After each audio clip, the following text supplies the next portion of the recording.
Good morning student, मैं पंकज कुमार करम विद्या मंदिर शिक्षण संस्थान की ओर से ऑनलाइन क्लास में फिर से आपका स्वागत करता हूं। आज हम अपनी इस वीडियो में पढ़ेंगे कक्षा 8 विषय विज्ञान चैप्टर नंबर 1 फसल उत्पादन एवं प्रबंध के बारे में। आज का जो टॉपिक होगा वो होगा सिंचाई, जो कि फसल पद्धति का चौथा चरण है। इससे पहले 3 चरणों का अध्ययन हम अपनी पिछली वीडियो में कर चुके हैं। आपने उन वीडियो की सहायता से अच्छे नोट्स बनाए होंगे और पाठ को अच्छे से समझा भी होगा। तो चलो चलते हैं नेक्स्ट टॉपिक सिंचाई के बारे में। क्या होती है सिंचाई, किस प्रकार से किसान खेतों में सिंचाई करता हुआ दिखाई देता है।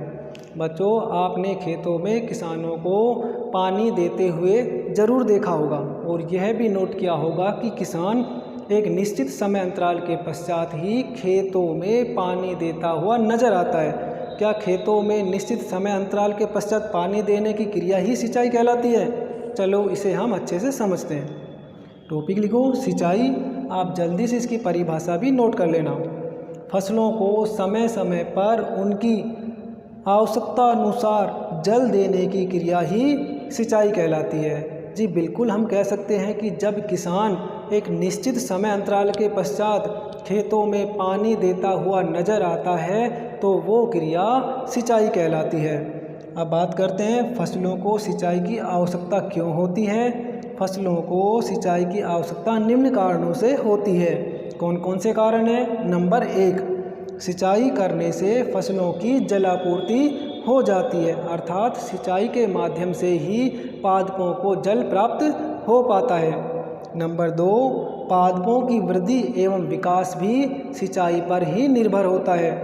नंबर 3, फसलों से अधिक उत्पादन प्राप्त किया जा सकता है, जो कि सिंचाई के माध्यम से ही संभव हो पाता है। तो बच्चों, हमने अभी पढ़ा फसलों को सिंचाई की आवश्यकता या सिंचाई करने के लाभ। आप इसे जल्दी से नोटबुक में नोट कर लीजिए।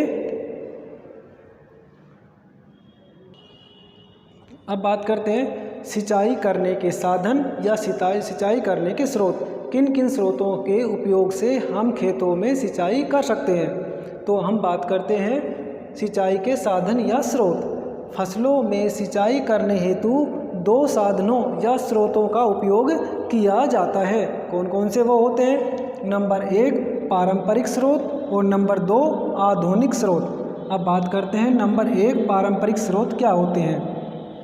पारंपरिक स्रोत प्राचीन काल में पुराने समय से सिंचाई करने हेतु काम में लिए जाने वाले उपयोग या साधन होते हैं। इनमें हम किस किस का उपयोग करते हैं? जैसे मोट, ढेकली, रहट। इन साधनों के उपयोग से हम खेतों में फसलों को पानी उपलब्ध कराते हैं। इस क्रिया के लिए मानव एवं मवेशी का मतलब होता है पशु, दोनों का योगदान होता है। दोनों बड़ी मेहनत से नदी, तालाब, झरनों, कुओं आदि से पानी को प्राप्त करते हैं और प्राप्त पानी को खेतों में सिंचाई के काम में लेते हैं। तो वे सभी साधन जो प्राचीन रूप से सिंचाई करने का कार्य करते हैं, तो वे साधन हमारी पारंपरिक स्रोत की श्रेणी में आते हैं। आधुनिक स्रोत की श्रेणी में हम विद्युत पंप, मोटर या इंजन की सहायता से पानी को प्राप्त करते हैं और प्राप्त पानी का उपयोग हम खेतों में करते हैं। तो ये 2 साधन हैं जिनके उपयोग से हम सिंचाई का कार्य करते हैं। कौन कौन से? पारंपरिक स्रोत और दूसरा है आधुनिक स्रोत। अब बात करते हैं हम सिंचाई की विधियों के बारे में, जो कि हमारा मोस्ट टॉपिक है, जो बोर्ड परीक्षाओं में पूछा जाता है। अगला टॉपिक है अपना सिंचाई की आधुनिक विधियाँ कि पादपों में सिंचाई करने हेतु कौन सी उत्तम और आधुनिक विधियां काम में ली जाती हैं, जिसकी सहायता से कम पानी की हानि हो और पादपों को उनकी आवश्यकता अनुसार जल प्राप्त हो सके। तो इसके लिए हम 2 विधि काम में लेते हैं। एक तो होता है छिड़काव तंत्र या फव्वारा विधि, दूसरी होती है ड्रिप तंत्र या बूंद बूंद सिंचाई विधि। अपना टॉपिक सिंचाई की आधुनिक विधियाँ। फसलों में सिंचाई करने हेतु निम्न आधुनिक विधियों को काम में लिया जाता है। जैसे नंबर 1, छिड़काव तंत्र या फव्वारा विधि। नंबर 2, ड्रिप तंत्र या बूंद बूंद सिंचाई विधि।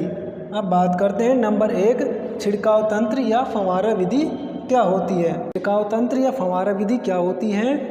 इस विधि में फसलों को पानी देने के लिए फव्वारों का उपयोग किया जाता है। इस विधि में मुख्य पाइपों से फव्वारों को जोड़ दिया जाता है। फव्वारों के अग्र भाग पर, उसके सिरे पर नोजल पंप लगा होता है जो पानी को चारों तरफ बारिश के रूप में बाहर की ओर फेंकता है, अर्थात पूरे खेत में हमें बारिश होती हुई नज़र आती है।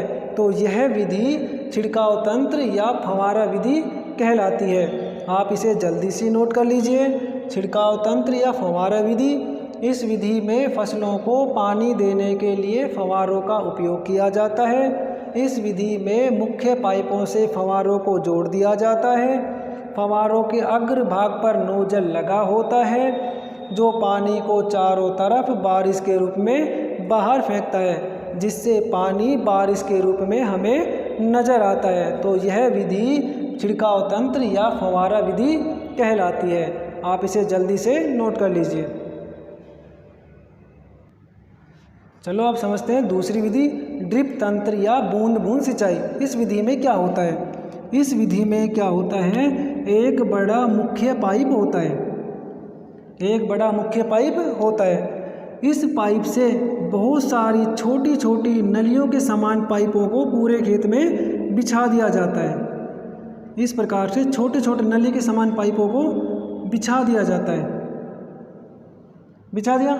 इन छोटी छोटी पाइपों में सूक्ष्म छिद्र बना दिए जाते हैं। इस प्रकार से छोटे छोटे सूक्ष्म छिद्र बना दिए जाते हैं, जिनसे पानी बूंद बूंद कर या रिस रिस कर बाहर आता रहता है। इन छोटी छोटी नलियों के समान पाइपों को पादपों के जड़ों के समीप रखा जाता है।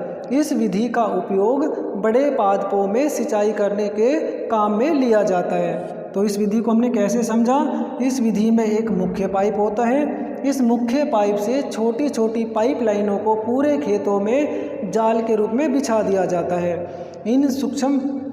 इन पाइप लाइनों में सूक्ष्म छिद्र बना दिए जाते हैं, जिससे पानी रिस रिस कर या बूंद बूंद कर बाहर की ओर निकलता है, जिससे पादप पानी को आसानी से अवशोषित कर लेते हैं। इस विधि द्वारा 70 से 75% पानी की बचत होती है, अर्थात पानी वेस्ट खराब नहीं जाता है। तो चलो अब इस तंत्र या बूंद बूंद सिंचाई के बारे में हम और लिखते हैं। चलो तो अब लिखते हैं ड्रिप तंत्र या बूंद बूंद सिंचाई।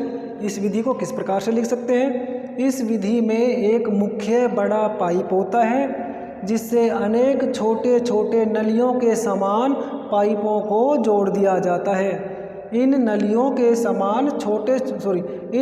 में छोटे छोटे सूक्ष्म छिद्र बना दिए जाते हैं, जिनसे पानी बूंद बूंद कर बाहर आता रहता है। पादपों की जड़ों द्वारा इस पानी को अवशोषित कर लिया जाता है। इस विधि में सबसे ज़्यादा पानी की बचत होती है। इस विधि का उपयोग बड़े पादपों की सिंचाई करने के काम में लिया जाता है। छोटी छोटी नलियों के समान पाइपों को पादपों की जड़ों के समीप बिछा दिया जाता है, जिससे पानी रिस रिस कर बाहर आता है, जिन्हें पादप की जड़ें आसानी से अवशोषित कर लेती है। बच्चों, आप इसे जल्दी से नोटबुक में नोट कर लीजिए और अपने इस चैप्टर के अगले चरण को देखने के लिए हमारी वीडियो को लगातार देखते रहें और इस चैनल को लाइक करें, सब्सक्राइब करें और बेल आइकन को भी ज़रूर दबाएं। धन्यवाद।